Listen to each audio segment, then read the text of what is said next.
Hello and welcome to Take Me Through Your Day. On this episode, we have a UX UI designer. I'll let him do all the explaining on there, but essentially he's an artist who also lives in the tech world. So, at the beginning of the episode, he's going to explain that title a bit and get into, everything that entails. So, as usual, if you or someone you know would like to be on the show, we can be reached on all social media at TakeMeTYD, as well as at TakeMeTYD@gmail.com. Enjoy the show. My job title is a UX UI designer, which that is one title, you could say. It stands for User Experience User Interface Designer. Sometimes other people call it product designer. So whatever you fancy. Okay, so all right, just to dumb it down even more, like if you were just at a party and you were talking to someone, what's like the quick answer?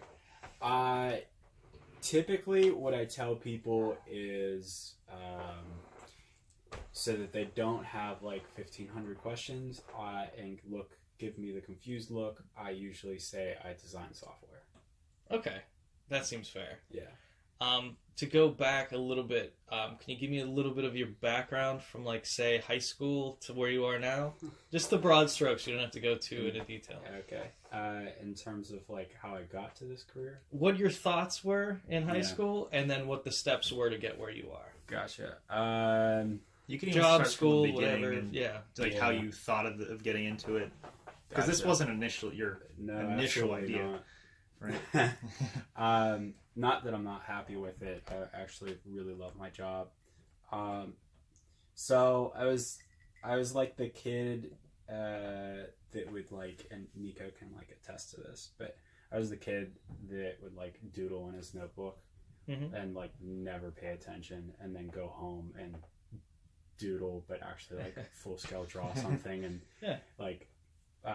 Friends would call and say like, hey, are you coming? Like, you're late, it's been an hour since you were supposed to be here, like, stop fucking drawing right now.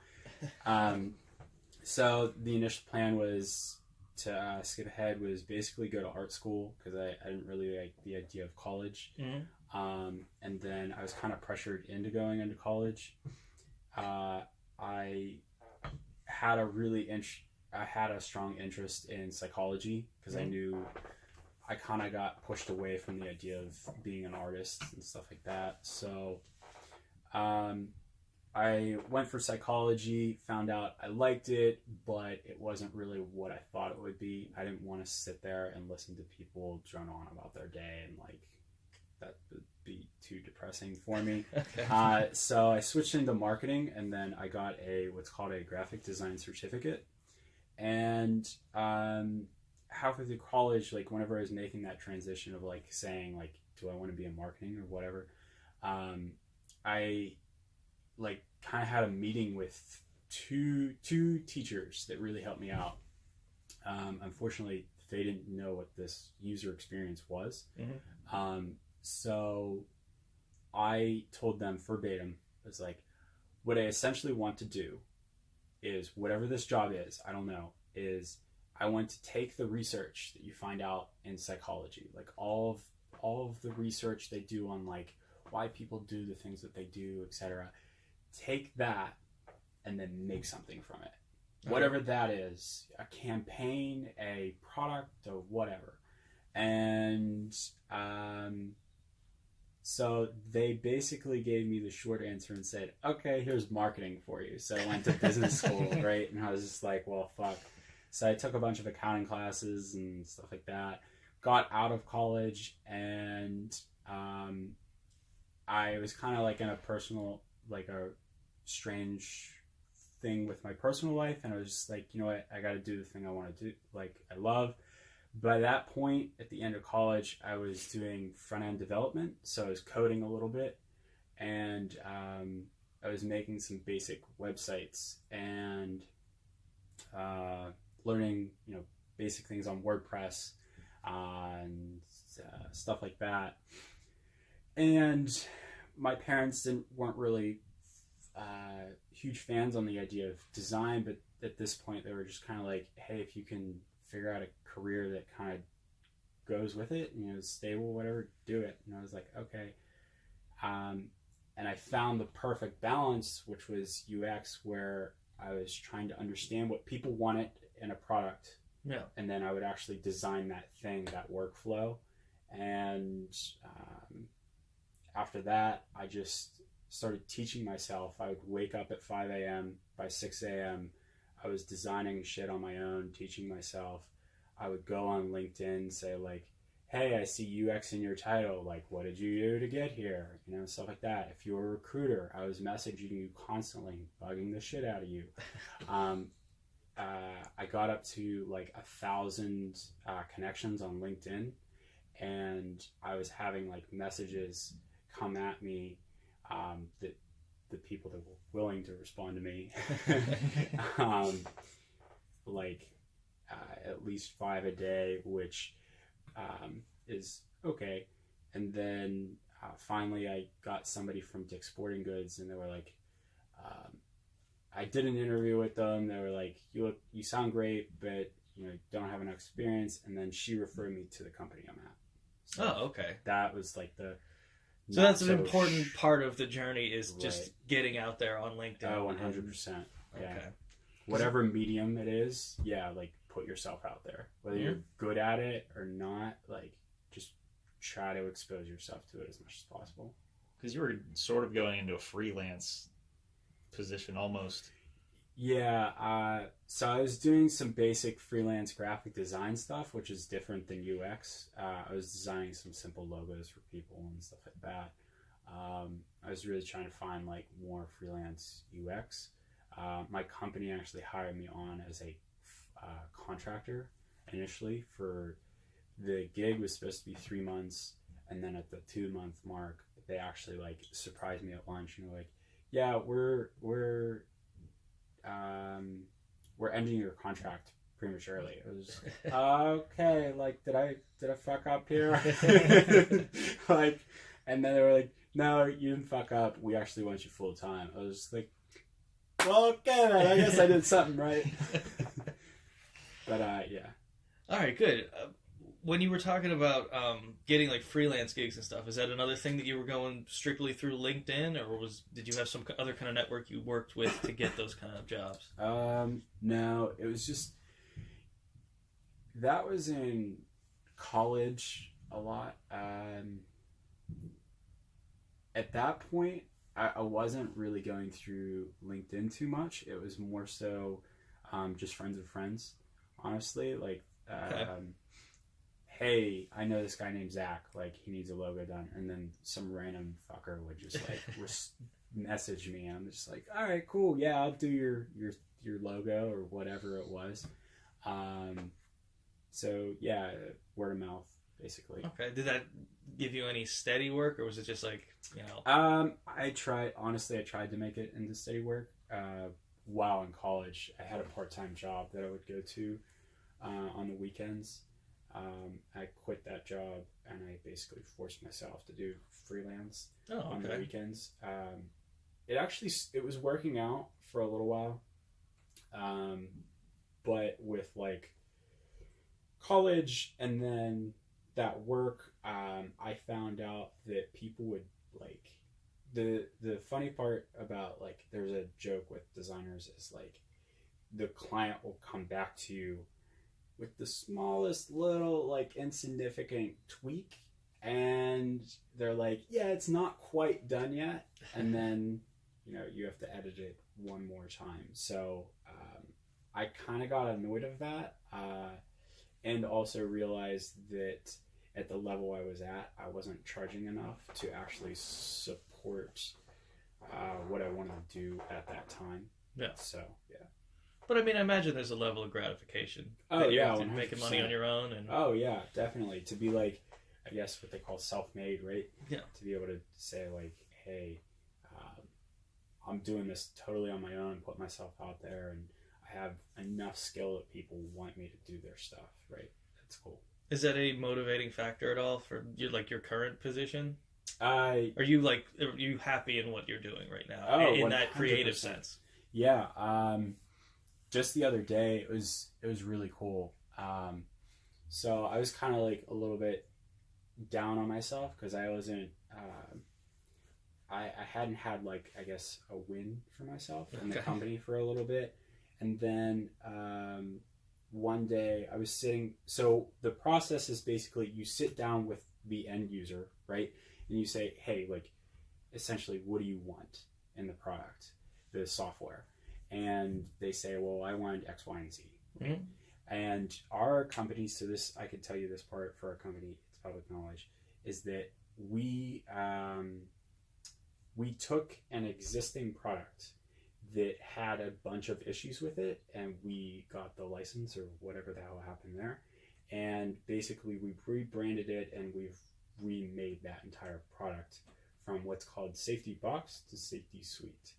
And I can't tell you who the company is, the customer, but we said, I was talking to them, and they said a new guy had come onto that company, and they were like, yeah, I was using the old product, and I'll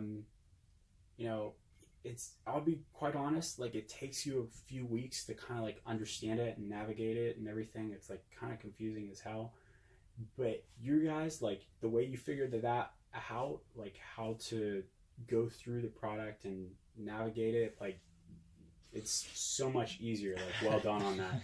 And that was actually the first task I had whenever I first got hired there as a contractor. And I was kind of like, mentally, I was like, pat myself on the back. Nice job, Zach. So it was really cool. Yeah. It's really cool to do it. All right. So what does your company do? What is, I know this is probably going to be a long explanation, but like, what is, like, a customer comes to you for what? Yeah. So our software is for the trucking industry. Mm-hmm.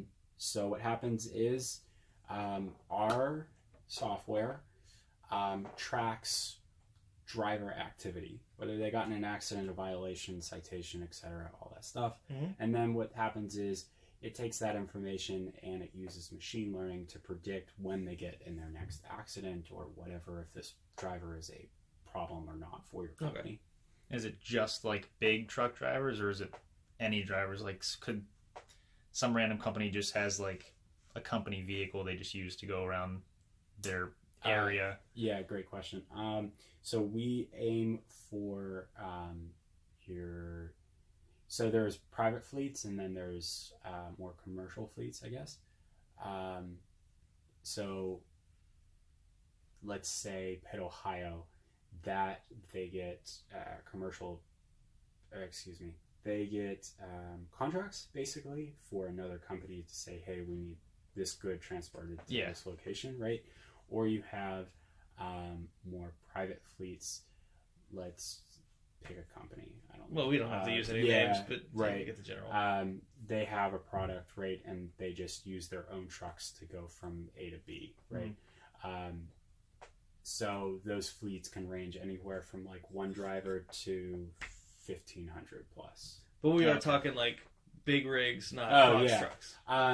They can be box trucks, or they can be 18-wheelers. Oh, okay. Yeah. See, I was even thinking, you know how like some businessman, he has this whole area of like, let's say Ohio, and he does a lot of traveling just in a sedan. Mm-hmm. Yeah. Would you guys cover something like that? Or is it just, or is it kind of like a future endeavor? It is aimed more for like a true fleet, like truck fleet. Okay.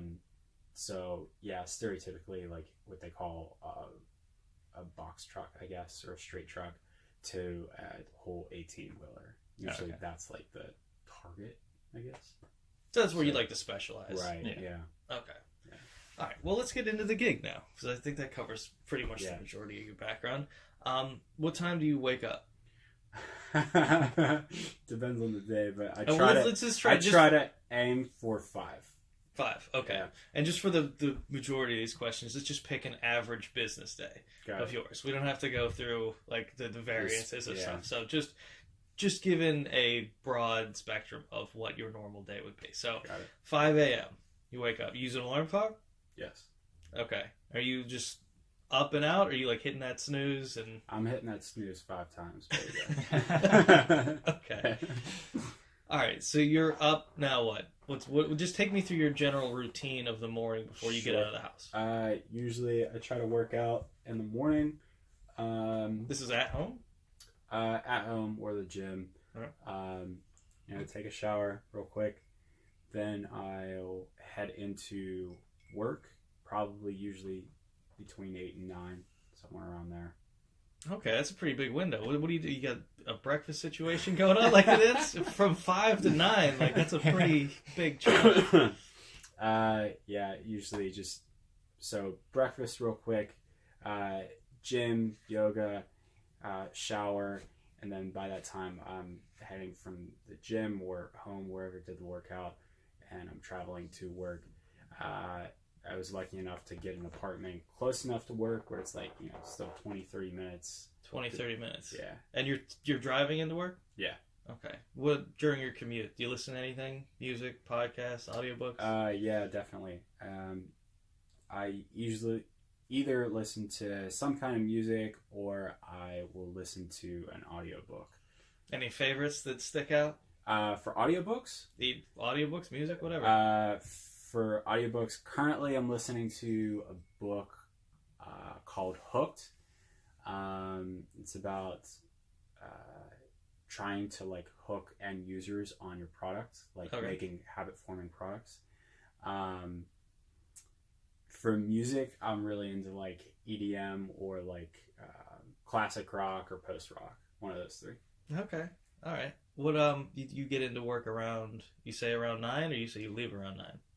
8 or 9. Yeah. 8 or 9. Okay. What's the first thing you do when you get what's your first action? First action is to open up the laptop and sign into Slack, which for anybody that doesn't know is a app to communicate amongst your team members. Oh, okay. Also it kind of indicates whether you're available to talk or not. Oh, okay. Right. That sounds convenient. Yeah. They're Sometimes it's super annoying. convenient. Yeah. Sometimes it's annoying. You just mark it busy. Yeah. Exactly. Fair enough. What are your general tasks when you get in? So usually it's kind of just either picking up on the day before or depending on whether I have to talk to a bunch of users. So this is, I know you said pick your average day, but in all honesty, it does really vary a lot. Because I've 3 main tasks, basically. Right. General task is either to talk to a user about either, what do you want, or did I design something that you did like, and what can we fix based off of that, right? So that involves having meetings with them, phone call, in person, or video conference, and I'm screen sharing that design. The second thing is actually designing something. Okay. Doing some kind of workflow. You go from this screen to this screen by clicking this button or whatever. Mm-hmm. And then the third thing is, which is a lot of people get confused, is that are not in the industry, is they think that designers code. Some designers code and some designers do not. Usually you have a dedicated developer, ideally, for that. Okay. Right now I'm teaching myself code, so I do one of the 3. Okay. So, you said you meet with people in person. Is that common that you meet with users in person? Yeah, great question. So our circumstance is a little interesting. We're able to actually meet them in person sometimes, to understand, what about trucking is a little confusing, honestly. So as a designer and a developer, you have to kind of understand the industry that you're working for. So if you're in sales, right? So a big a big app is called Salesforce to track, what kind of sales that you have for a company. A designer or a developer for that company will kind of have to understand, what kind of process the salesman goes through every day. For me, I have to understand trucking. So to meet with that user and then them show us, what they're actually doing day to day, that is so helpful. I've talked to other designers. They've actually been, they were designing some kind of software for police officers or something like that. And they actually went on ride-alongs with police officers, which was like, wow, that would be fucking awesome, right? So yeah, to meet with users is not too typical, but sometimes it is definitely necessary. Now, when you're meeting with users, do you mean the actual truck driver? Or are you talking about someone that's like higher up, that's like in charge of the routes, or like an owner of the like an office fleet administrator or something? Yeah. So we actually never talked to any truck drivers. Okay. So the ride-along situation is not happening with the truck driver. For us, no. For my situation, he's still working on it. Yeah. So there are people in what are called a safety team for that company. And we talk to the people in the safety team because those are the people actually using the software. Okay. Yeah. That's what I was getting at. That makes sense. Yeah. All right. So, all right, you meet with users, you give them a general rundown when they have questions, things of that nature, you design stuff. What are some of the things you're designing? Are you working on all of this specific truck technology, or do you have like a general like umbrella of things that you need to design? Let's start with this. Is it a web app? Is it all on the web, so no one's downloading anything, they're accessing it on their laptop, their phone, whatever? It is a web app, so it's just like going onto facebook.com, right? Oh, that's crazy. For some reason I thought there'd be like hardware and stuff inside the trucks. So that's another great question. So what our software does is takes all of those separate pieces of information and puts it into one place. Okay. That's a big seller for companies. So yeah. All right. So I'm still a little confused about the design thing. Like, so it's obviously not one specific thing that you're working on all the time. There's got to be other aspects to it. So what are you designing? Like, just give me a big array of different, just pepper in some different kinds of things you do. So we recently just went through our conversion from what we call V1 to V2. It's a startup. Right? Okay. Yeah. Okay. Mm-hmm. So they pushed out a MVP, which is a minimal viable product. Okay. The most basic, for anybody that doesn't know, the most basic version of the product to push out for people to use. Okay. And to present it to somebody. We're working currently on V2, which is the more advanced version, so that people are starting to say, hey, it'd be really great if it could do this in this certain section. It's like, okay, cool. Like, let's start, designing something based off of that. I'm going to take I can't really talk specifically about our app. No, you don't have to get into the specifics. I'll pick like Instagram. Okay. Right. Instagram's going through like a fuck ton of changes right now. Okay. So do you remember whenever it first started, it had the most basic feed of just a photo and some comments and double tap it to like it, right? Yep. So they have designers on their team that are finding out that, oh, you know what? Snapchat is doing stories, right? Maybe we should do stories of our own. So they worked on that specific feature to implement into the Instagram product. Okay. And then now they're saying, oh, well, let's work on, what is it? They have like Instagram TV or some shit. Yeah, they're trying to like take a YouTube route. So they're trying to compete with more on Snapchat, and I guess what you're saying is YouTube, right? So like they build out that feature and they're pushing it to the Instagram product.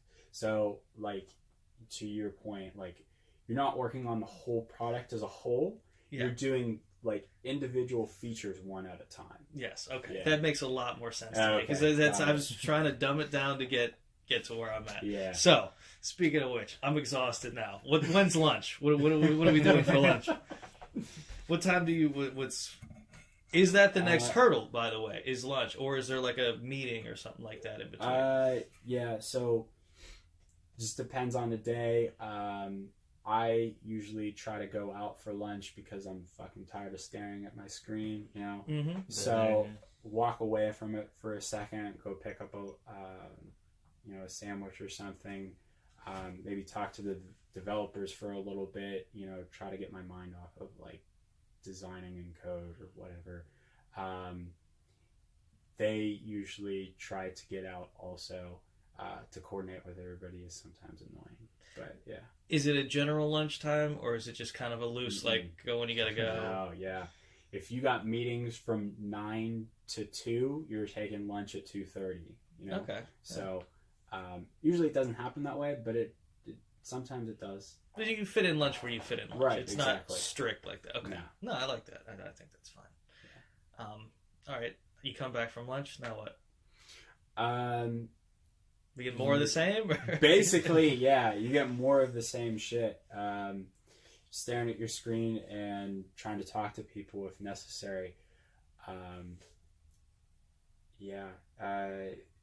the day ranges and it depends.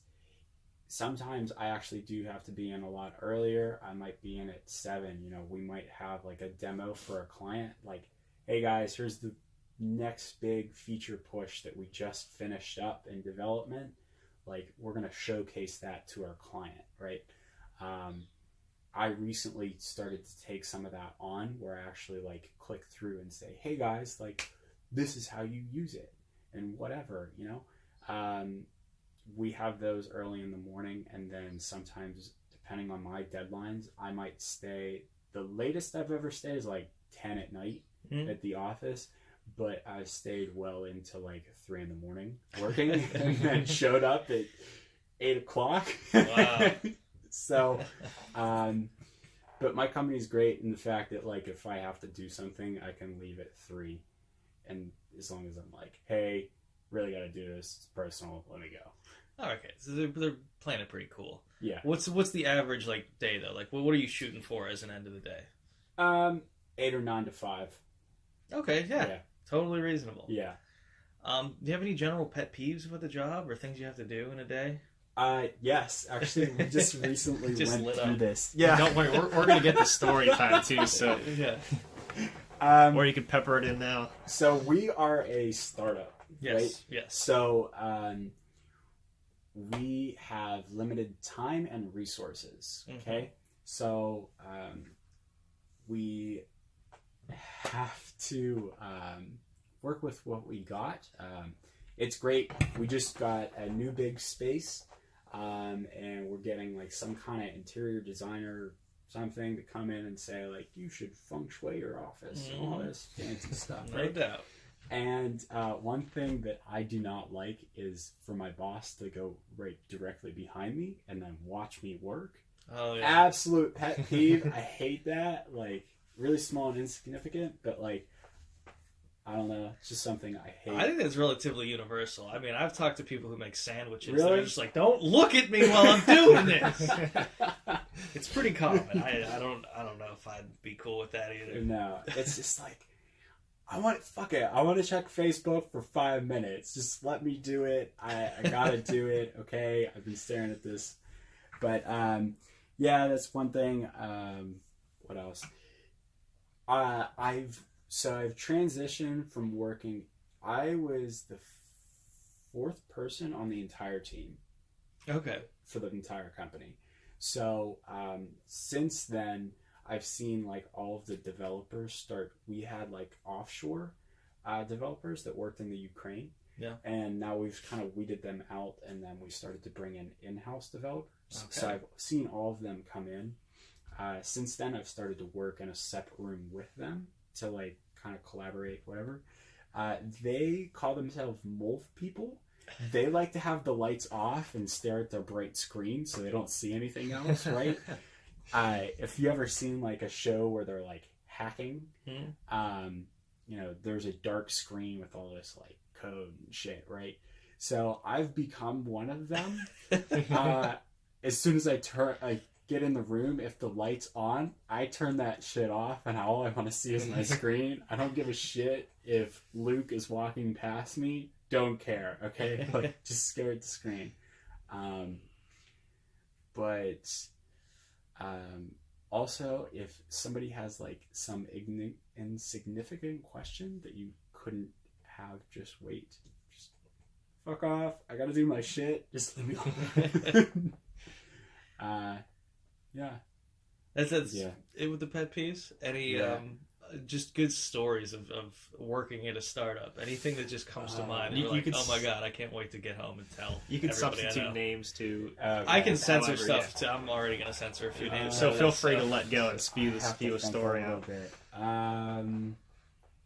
Shit. Okay, so.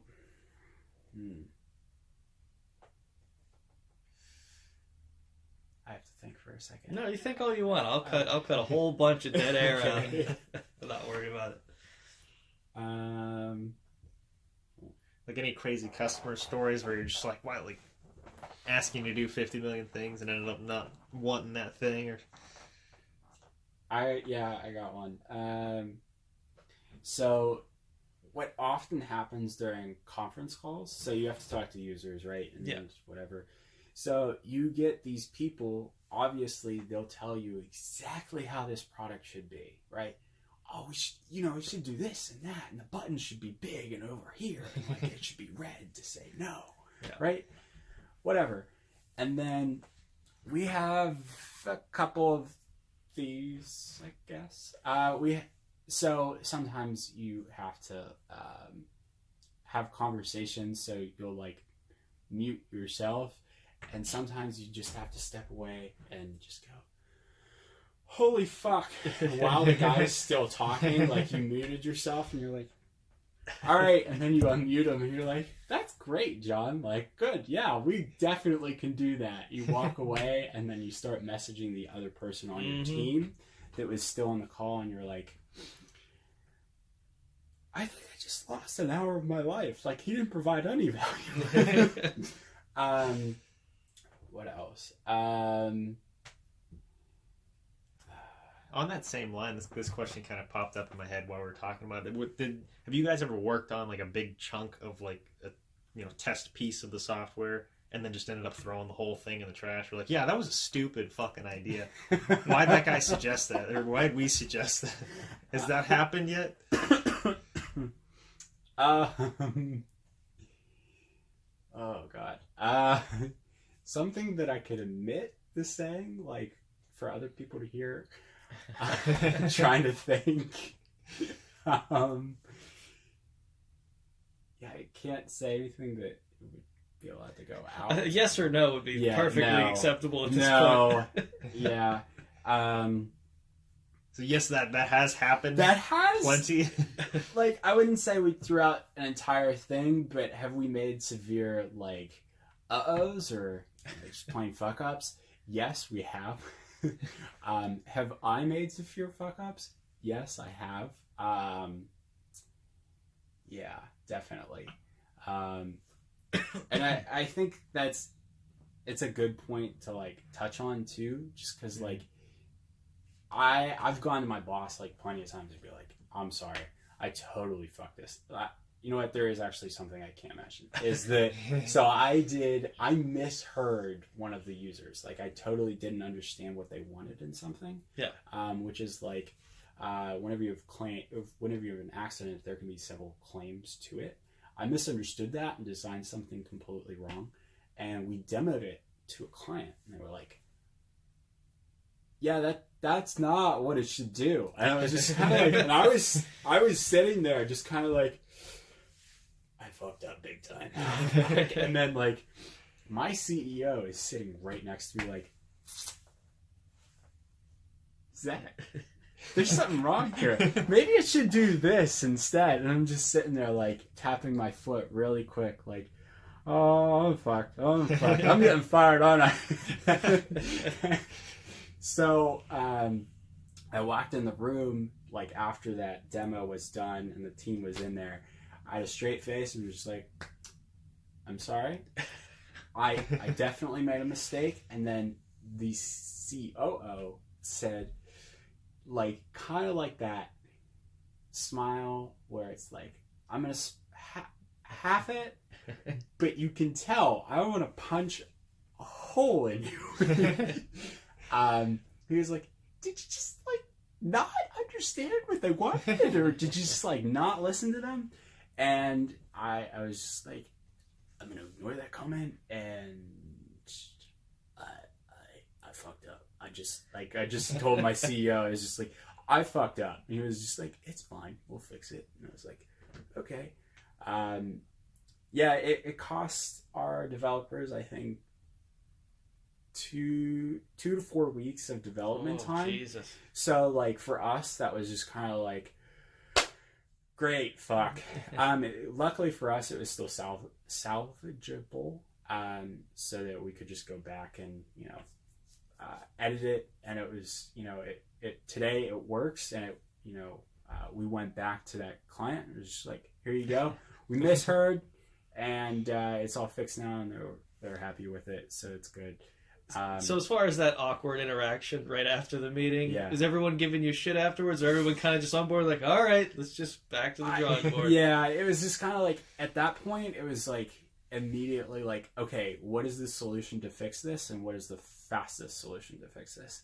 And then as soon as I left the room, I think they already knew not to say anything to me because I was already beating myself up enough about it, but I'm sure they were like, yeah, that kid fucked up for sure. Like, there's no question about it. But yeah, like you have that in a team, and it's gonna happen. Yeah, right. Yeah. Everybody fucks up. So, how many people were on the team at that point? Like including your CISO, how many people, and then the CEO 1, 2, and COO? 3, 4, 5, 6, 7, 8. 8. So there are 8 total people in the room.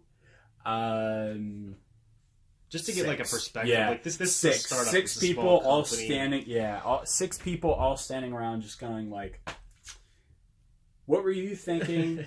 And I'm just standing there like, "I don't know. I don't know." That's the answer I'm going to continue to say. I don't know. So, but that's a pretty intimate team, I imagine. It's really intimate. You get to know a lot about each other, all their little quirks and everything. Like our lead engineer, he loves to have everything so spotless, and it's just kind of like sometimes slightly annoying, but like for me, I'll have 4 mugs of old coffee out, and like I have so much sugar that it's kind of like crystallized to the cup, right? And it's just kind of like, ew, don't get near Zach's desk, that's disgusting. And then like he'll try to clean it or something. So yeah, like it's definitely an intimate team for sure. All right, so there's a couple things I wanted to get into before we jump into the fun stuff. Number one, I just asked this of everybody. If you were to give someone advice that wanted to get into what you are doing, what would your best advice to them be? Okay, I will make this quick, is networking, and every single day somehow work on your skill. Yeah, I mean, that's like great advice for anything. And whenever I say that, I mean like create a schedule for yourself like I did. Wake up as soon as you can and ask people as much as possible, because those people will say like, oh wow, he's motivated, he actually wants to try to get better at this, let me connect you to John over here, he's the CEO of a startup. Yeah, great, yeah, I'd love to talk to John, let's do that. Specifically for my industry, I'd say continue to design, whether that's like logos or posters or whatever, but try to understand the basic principles to that. But as much as some people would cringe at this, try to learn some kind of code, because to communicate your design to a developer, and just understand how it's going to transition is very important. I didn't understand that at the very beginning, and now that I do, I feel like I'm a little bit more valuable to them in trying to communicate things. I think that's a great piece of advice. And on that note of coding, schooling wise, what like if you like, yeah, I was going to ask about it. Yeah, I think we're all on the same page. But... I know, but I want to ask anyway, just to get everything on the same page. Yeah. If you want to do this, what type of schooling would you recommend, if any? And you could say just like lynda.com. Or for YouTube. Honestly, whatever. I would go online and I'd find some free sources, or pay. There's some sources that are $300 a month, whatever. Do those, and honestly, it's more of like making something and then presenting it to other people and trying to validate whether you are correct or not. That is so much more valuable, and just getting experience. Yeah. That is 100% so much more valuable than getting that stupid piece of paper. Okay, speaking of that, speaking of the stupid piece of paper, though, and I love calling it that. How much do you think that affected your career path? If any. Yeah. I think today it's kind of like standard to get this stupid piece of paper. But so my career is interesting because it's very skill based, right? Mm-hmm. So I'm going to use one of our developers as a great example. This guy, I hope he doesn't. We'll call him John. John dropped out of high school. He never went to college. He is currently one of our senior developers.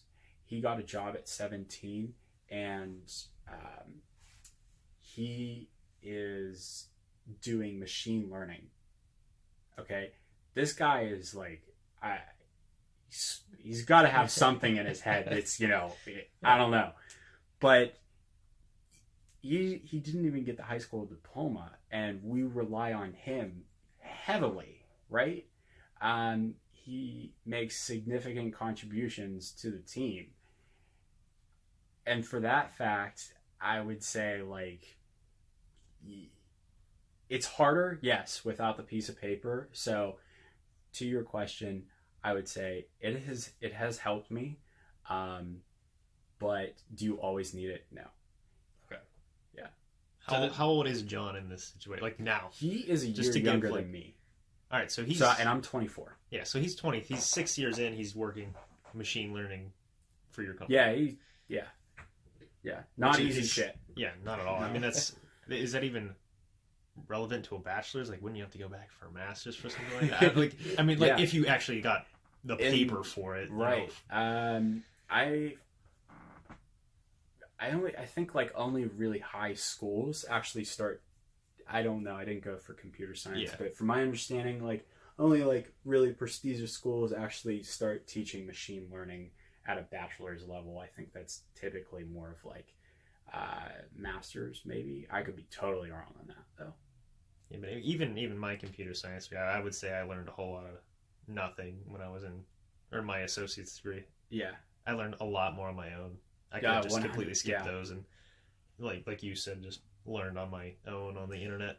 Yeah, I mean the trial and error. It's just proving yourself, right? Is that not a huge part of all of this? Right. And one thing I don't want to skip over this. I almost forgot to mention it.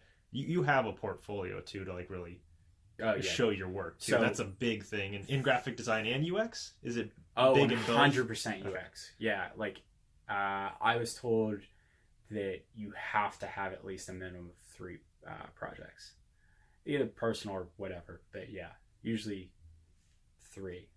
Yeah, just to explain the portfolio a little bit. Do you have like a website where you post? It's like yourname.com. Yeah. And then here's my projects. Here's what I did. Right. So mine's like .com, and you post all of your stuff that you want to be represented as. So I have UX and branding in there. Okay. Yeah. Yeah, because I know that was a big part in graphic design, but I figured it would definitely lean into It's something that UX. plays a big role, 100%. especially Yeah, when trying to find new jobs. Or Yeah, it's part of your resume, like a huge chunk of your resume. For me, it's more important than the resume, actually. So yeah, I can believe that. all right, so back into the second part of the thing I get before we get into the fun stuff. And you mentioned it too when I asked about just advice. You said having a good schedule is very important to you. Yeah. Now, you said you wake up at 5 on average. Try to, yeah. That's what you But yeah. try to shoot for. So what are your evenings looking like? How do you sleep? What do you do? What do you? My evenings are so. As soon as I leave work, I go directly to a coffee shop, and I am right now I am reading books on coding. Okay. And then I am rebuilding my portfolio right now from scratch with code to teach myself more. I try to strive to continue to learn. Okay. Once I'm done with that, usually that's around 9.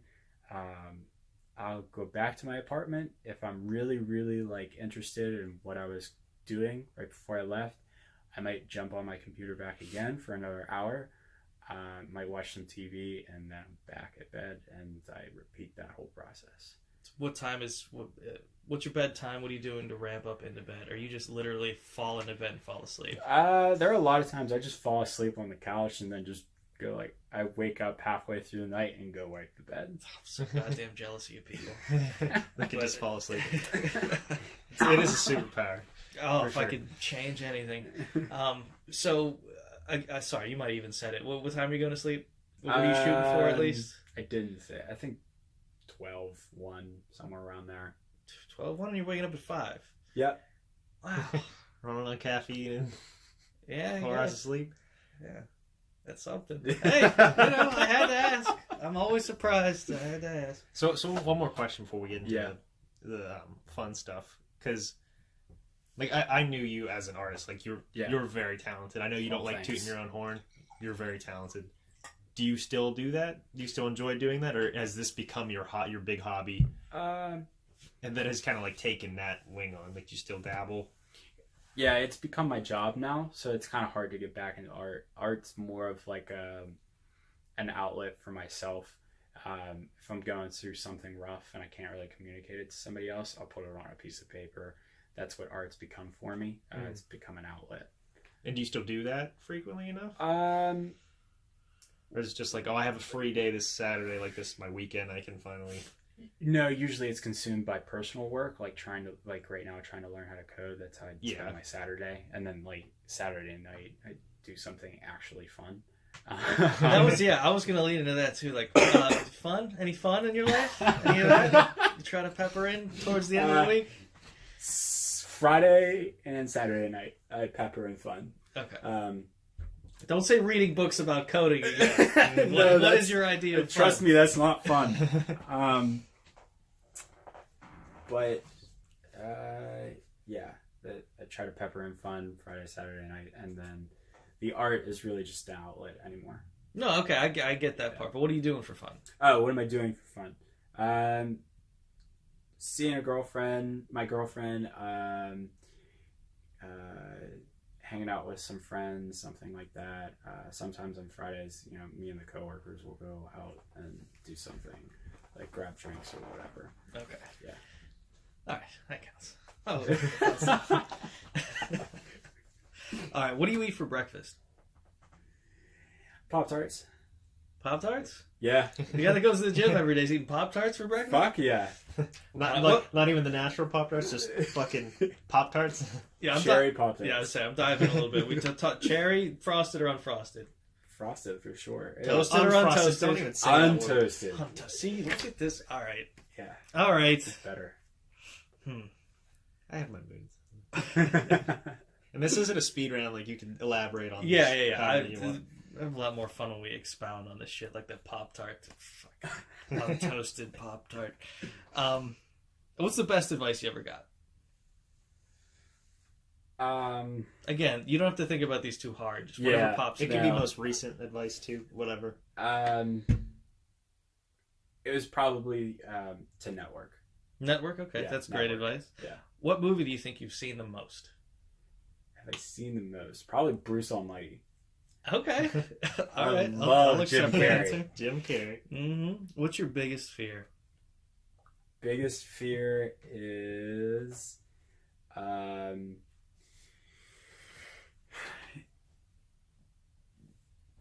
not doing the not contributing enough in terms of doing good for other people. That makes sense. I thought you were going to say a good night's sleep and a hearty breakfast. No. But, Yeah, whatever. I fucked that up. If you could have any candy in the world, what would you go for? Almond Joy. Good answer. Almond Joy. Those I are love it. I fucking love a good. good There's a almond joy. different one every time. And what's I know. what's That's the why other I one? asked. It's always surprising. Andy's Mints is the other one. Oh Ooh, yeah. yeah, I don't that think one's anybody is gonna bring that one out. I love an Andy's Mint. Can you even buy those? Just like Actually, no. I saw like a bar of them. They're split up. Like Where a did you breakable find bar. them? It was I at wanna a go Sheets. there. Yeah, it was at a Sheets. I don't know if it wow. was it. I don't know if it was the brand, but it was definitely like the same. It looked exactly like it, so it might have been the Gotcha. same brand. But yeah, I saw like a bar of it. all right, well, I know what I'm doing later. You have a childhood hero? Childhood hero. Probably my mom and dad. Yeah, definitely. Okay, that works. What kind of soap do you use? Dove for men. Dove Dove for for men, men. man. Oh, for men. What's the last picture you took on your phone? You don't have to show me. Just what do you got? I don't do that shit. None of that selfie shit. Oh, No. What's the last picture you took? Like of anything? Of anything? Yeah. Like pick up your phone, look at the gallery. If it's embarrassing, you don't have to tell us. It's probably a screenshot of a mock-up. You know, Of a mock-up. Yeah. It's pretty boring, but yeah. No, that works. I take plenty of screenshots though. Mhm. What's your biggest pet peeve? And this doesn't have to be about your job. This could be about anything in life. Ooh, I got one. So, it's definitely whenever you're sitting next to someone and you're having, some kind of meal, and they don't close their mouth when they eat. Like, Thank you. for me, Thank you. I Thank you. hate that. Like, have table manners or something. I don't know. No, that drives me nuts. I hate that. Fucking word. mouth breathers. Ridiculous.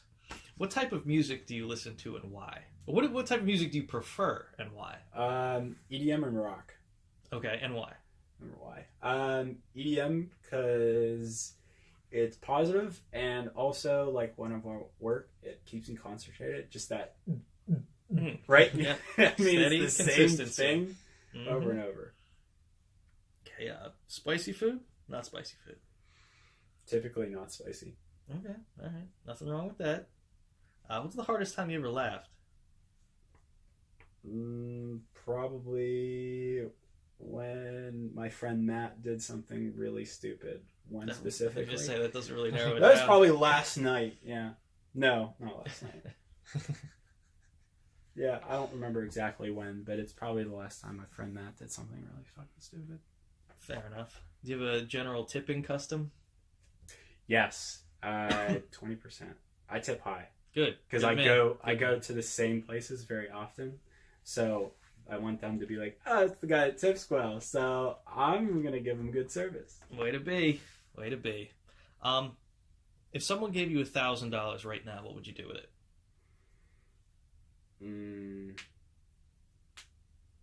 It doesn't have to be anything crazy. If you're I'd throwing it in the bank, you're throwing it in the bank. I'd probably invest it. Okay. As Now, boring as if that someone is. gave your 18-year-old self $1,000, what do you think he'd do? I'd blow it in a heartbeat, man. Blow it on what? Yeah. Probably video games, and probably find somebody else to buy me alcohol. That's probably what I'd do. Yeah, that sounds about right. I can get down with that. Do you have a favorite vegetable? No. Nobody does. Who does? I'll just write in Pop-Tart here. Where do you see yourself in 10 years? I hope it's owning a company, whatever that company does, and probably have a family, and not hopefully living in Pittsburgh. What's the goal? In terms of where? Yeah, where? Somewhere warm. Wherever that is. I can't give Anywhere a specific... Anywhere you've already been, or somewhere that you haven't been? I you love just... New Orleans. I Okay. love New Orleans. Or one of the Carolinas, maybe. I don't know. Okay, fair enough. Do you have a cocktail preference? My go-to is rum and Coke. Okay, classic. What's something you wish you'd learned earlier? Not be so fucking stubborn. I'd say that's good. I still am, but Knowing your dad, that makes me laugh even more. Self-made construction man. Excellent.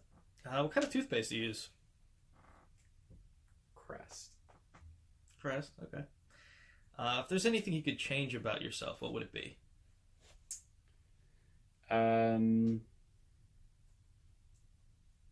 To be a little bit more social, probably. Yeah. Okay. Yeah, that's good. You covered a lot of this thing. All right. We'll wrap it up with this one. If you could do anything, any job on the planet, what would it be?